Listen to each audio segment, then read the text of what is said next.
Atherosclerosis, two probably Greek words. Sclerosis means hardening, and everybody's heard the term hardening of the arteries, which is basically the same observation or development as atherosclerosis in a more down-to-earth term. Athero is actually like a pasty gruel oatmeal-like substance. So what we're talking about is arteries that we're born with, 50, 60,000 miles of arteries from the top of our head to our toenails that provide blood flow, that provide nutrition, that get rid of waste products, but over time are very prone to get damaged, aged, hardened, thickened, calcified.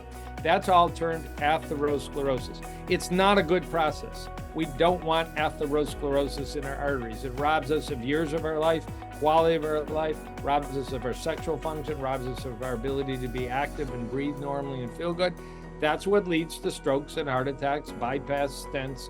So anything we can do to slow, reverse, delay, or totally avoid atherosclerosis, the better life will be, and almost certainly the longer life will be. So it's a key word, atherosclerosis.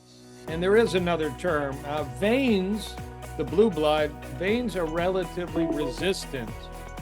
Here's a healthy artery, wide open pipe. Could be to the brain, kidneys, heart, sexual organs, your feet. Here's a clogged up atherosclerosis artery. Veins are very resistant to this, and that's a whole debate. It may be the pressure. Of course, your arteries are getting pounded 130/80. Veins are like 30/10. It's a much lower pressure system, less impact, less damage. So we'll leave veins out of the picture. There is another term, arteriosclerosis, different slightly than athero. That's talking about the small arteries. But just, we talk about stroke. You got two big arteries in the front of the neck called carotid arteries, two small arteries in the back called vertebral arteries. They unfortunately are very prone to develop this problem.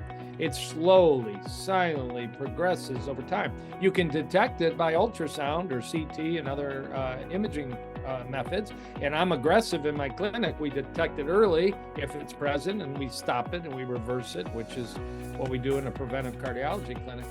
But we don't talk about it enough, because the problem is the day you have a stroke, the day you have a heart attack, it's an emergency and everybody's nervous and people do die. That's a process that's been going on for over a decade. And we want to teach people about the value of finding out if you have healthy, young, flexible, non-stiff arteries, atherosclerosis, and if you have them, how do you stop it? Why do you have it? Of course, smoking, diabetes, blood pressure, cholesterol, sedentary lifestyle, poor diet, there's genetic factors. All of these can be measured at, frankly, a widely available, relatively low cost. But our emphasis is always on that day that the heart attack occurs. I work with people 15 years before their heart attack, so they never have it. The end game here, keep your arteries young.